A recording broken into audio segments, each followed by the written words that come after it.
শুভ সকাল বন্ধুরা।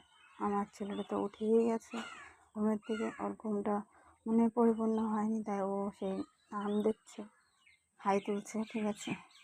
আর ওই আমার ছেলেকে দাঁড়িয়েছি, ও এইগুলো হাঁসগুলো দেখছিল। তারপর ওকে নিয়ে একটু বাইরে বেরোলাম, বেরিয়ে তারপর একটু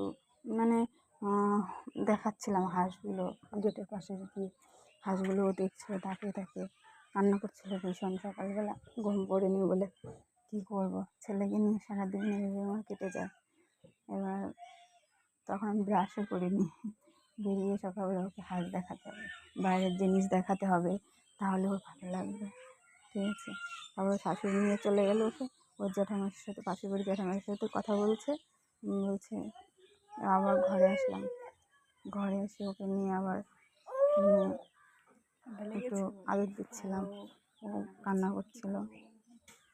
তারপরে সকালবেলা সকালবেলা চানটা করে নিলাম, কারণ বৃষ্টি তো খুব ভীষণ বৃষ্টি হচ্ছে, বৃষ্টি বর্ষার জন্য চান করে নিতে হয় সকাল সকালে, চান না করলে হয় না। আর চান না করলে আমার ভালোও লাগে না, সকালবেলা চান করে নিলে ঝামেলা শেষ, যেহেতু একটা বাচ্চা আছে। তারপর আমি সকালের খাবার খেতে বসলাম, ডিমের তরকারি রান্না করেছিলাম সকালবেলা, শুধু ডিমের তরকারি রান্না করে বড়কে দিয়েছিলাম, আর আমি রেখে আমি খাচ্ছিলাম।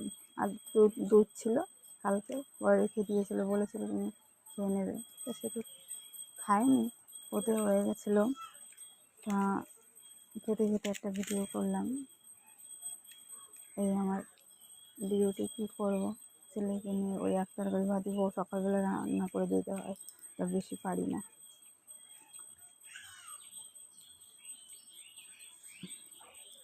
এবার বেশি করতে গেলে দেরি হয়ে যায়, সকাল 6টা 6:30 ট্রেনটা ধরে আমার বর, রোজ সকালে কাজে যায়, এই এক তরকারি করেই রান্না করে দিতে হয় আমাদের।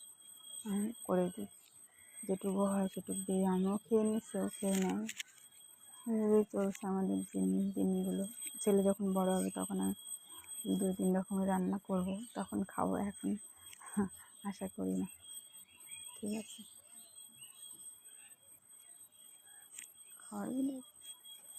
আমার ছেলেকে খাওয়াতে বসলাম, ভাত মিক্সচার করে খাওয়াতে বসলাম, ওকে এখন খাওয়াবো, খাইয়ে